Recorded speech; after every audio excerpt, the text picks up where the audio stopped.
በስመ አብ ወወልድ ወመንፈስ ቅዱስ አሃዱ አምላክ አሜን። ኦሪት ዘሌዋውያን ምዕራፍ 25 ከቁጥር 1 እስከ ፍጻሜ ምዕራፍ። እግዚአብሔርም ሙሴን በሲና ተራራ ላይ እንዲህ ብሎ ተናገረው። ለእስራኤል ልጆች እንዲህ ብለህ ንገራቸው፣ እኔ ወደምሰጣችሁ ምድር በገባችሁ ጊዜ ምድሪቱ ለእግዚአብሔር ሰንበት ታድርግ። 6 ዓመት እርሻህን ዝራ፣ 6 ዓመትም ወይንህን ቁረጥ፣ ፍሬዋንም አግባ። በሰባተኛው ዓመት ግን ለምድሪቱ የዕረፍት ሰንበት ለእግዚአብሔር ሰንበት ትሁን። እርሻህን አትዝራ፣ ወይንህንም አትቁረጥ። የምድራችሁን የገቦ አትጨደው፣ ያልተቆረጠውንም የወይንህን ፍሬ አታከማች። ለምድሪቱ የዕረፍት ሰንበት ዓመት ይሁን። የምድርም ሰንበት ለአንተ ለወንድ ባሪያህም ለሴት ባሪያህም ለምንደኛም ከአንተ ጋር ለሚኖር ለመጻተኛም ምግብ ይሁን። ለእንስሶችህም በምድርም ላሉት አራዊት ፍሬዋ ሁሉ መኖ ይሁን። 7 ጊዜ 7 አድርገህ የዓመታትን ሰንበት 7 ቁጠር። የ7 ዓመታትም ሰንበት ዘመን 49 ዓመት ትቆጥራለህ። ከዚያም በኋላ በሰባተኛው ወር በ10ኛው ቀን በቀንደ መለከት ታውጃለህ። በማስተስረያ ቀን በምድራችሁ ሁሉ በቀንደ መለከት ታውጃላችሁ። 50ኛውንም ዓመት ትቀድሳላችሁ። በምድሪቱም ለሚኖሩባት ሁሉ ነጻነትን ታውጃላችሁ። እርሱ ለእናንተ ኢዮቤልዩ ነው። ሰው ሁሉ ወደ ርስቱና ወደ ወገኑ ይመለስ። ያ 50ኛው ዓመት ለእናንተ ኢዮቤልዩ ይሆናል። በእርሱም አትዝሩ፣ የገቦውንም አትጨዱ፣ የወይኑንም ፍሬ አታከማቹ። ኢዮቤልዩ ነውና የተቀደሰ ይሁንላችሁ። በሜዳ ላይ የበቀለውን ብሉ። በዚህች በኢዮቤልዩ ዓመት ሰው ሁሉ ወደ ርስቱ ይመለሳል። ለባልንጀራህም አንዳች ብትሸጥለት ወይም ከባልንጀራህ እጅ ብትገዛ ሰው ባልንጀራውን አያታል። ከኢዮቤልዩ በኋላ እንደ ዓመታቱ ቁጥር ከባልንጀራህ ትገዛለህ። እርሱም እንደ መከሩ ዓመታት ቁጥር ይሸጥልሃል። እንደ ዓመታቱ ብዛት ዋጋውን ታበዛለህ፣ እንደ ዓመታቱም ማነስ ዋጋውን ታሳንሳለህ። እንደ መከሩ ቁጥር ይሸጥልሃል። እኔም እግዚአብሔር አምላካችሁ ነኝና።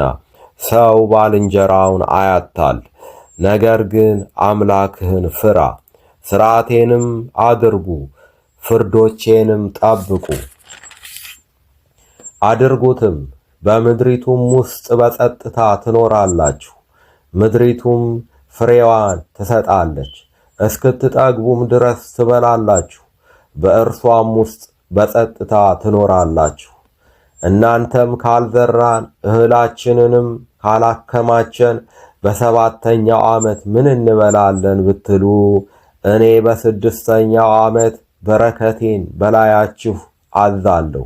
ምድሪቱም የ3 ዓመት ፍሬ ታፈራለች። በ8ኛውም ዓመት ትዘራላችሁ፣ ከአሮጌውም እህል ትበላላችሁ። ፍሬዋ እስኪገባ እስከ 9ኛው ዓመት ድረስ ከአሮጌው እህል ትበላላችሁ። ምድርም ለእኔ ናትና እናንተም ከእኔ ጋር እንግዶችና መጻተኞች ናችሁና ምድርን ለዘላለም አትሽጡ። በርስታችሁም ምድር ሁሉ መቤዠትን ለምድሪቱ አድርጉ። ወንድምህም ቢደኸይ ከርስቱም ቢሸጥ ለእርሱ የቀረበ ዘመዱ መጥቶ ወንድሙ የሸጠውን ይቤዠዋል።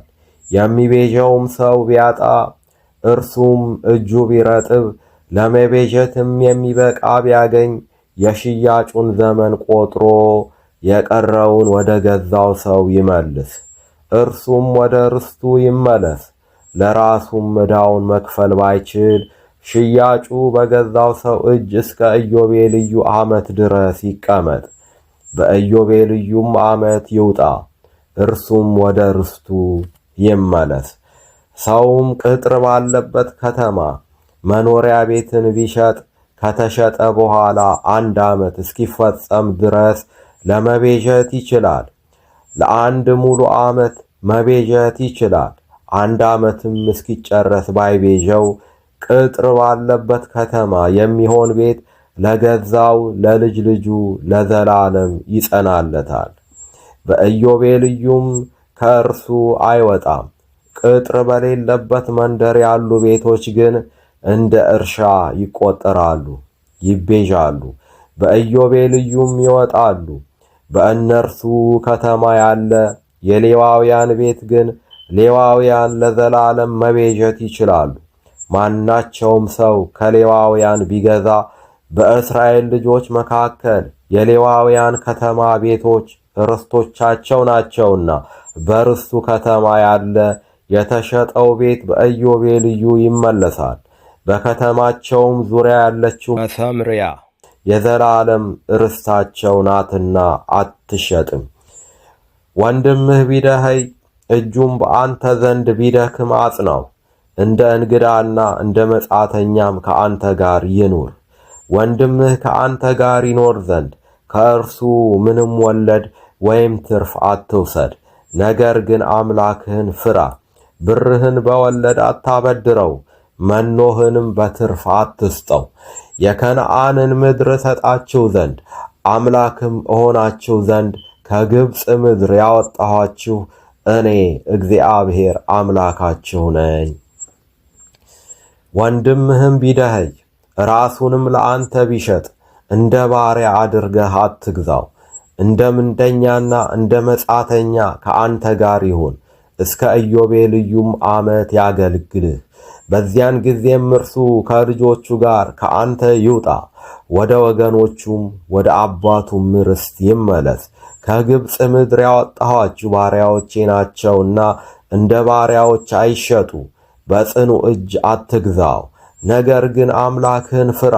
ወንድ ባሪያና ሴት ባሪያ መግዛት ብትፈልግ ግን በዙሪያችሁ ካሉት ከእነርሱ ከአሕዛብ ወንድና ሴት ባሪያዎችን ግዙ። ደግሞም በእናንተ መካከል ከሚቀመጡት መጻተኞች በምድራችሁም ውስጥ ከወለዷቸው በእናንተ መካከል ከሚቀመጡት ከዘራቸው ውስጥ ባሪያዎችን ግዙ፣ ርስትም ይሁኑላችሁ። ከእናንተም በኋላ ልጆቻችሁ ይወርሷቸው ዘንድ ተዋቸው፣ ከእነርሱም ባሪያዎችን ለዘላለም ትወስዳላችሁ። ነገር ግን የእስራኤልን ልጆች ወንድሞቻችሁን በጽኑ እጅ አትግዟቸው። በአንተም ዘንድ የሚኖር መጻተኛ ወይም እንግዳ ሀብታም ቢሆን ወንድምህ በእርሱ አጠገብ ቢደኸይ ራሱንም ለመጻተኛው ወይም ለእንግዳው ወይም ለወገኖቹ ዘር ቢሸጥ ከተሸጠ በኋላ መቤዠት ይችላል። ከወንድሞቹ አንዱ ይቤዠው፣ ወይም አጎቱ ወይም የአጎቱ ልጅ ይቤዠው፣ ወይም ከወገኑ ለእርሱ የቀረበ ዘመድ ይቤዠው፣ ወይም እርሱ እጁ ቢረጥብ ራሱን ይቤዠው። ከገዛውም ሰው ጋር ከገዛበት ዓመት ጀምሮ እስከ ኢዮቤልዩ ዓመት ድረስ ይቁጠር። የሽያጩም ብር እንደ ዓመታቱ ቁጥር ይሁን፣ እንደ ምንደኛውም ዘመን ከእርሱ ጋር ይሁን። ብዙ ዓመታትም ቢቀሩ እንደ እነርሱ ቁጥር ከሽያጩ ብር የመቤዠቱን ዋጋ ይመልስ። እስከ ኢዮቤልዩ ዓመት ድረስ ጥቂቶች ዓመታት ቢቀሩ ከእርሱ ጋር ይቆጥራል። እንደ ዓመታቱም መጠን የመቤዠቱን ዋጋ ይመልስ። በየዓመቱ እንደ ምንደኛ ከእርሱ ጋር ይኑር። በፊትህ በጽኑ እጅ አይግዛው። በዚህ ዘመን ሁሉ ግን ባይቤዥ በኢዮቤልዩ ዓመት እርሱ ከልጆቹ ጋር ይውጣ። የእስራኤል ልጆች ለእኔ ባሪያዎች ናቸውና ከግብፅ ምድር ያወጣኋቸው ባሪያዎቼ ናቸው። እኔ እግዚአብሔር አምላካችሁ ነኝ። ይቆየን። ወስብሐት ለእግዚአብሔር።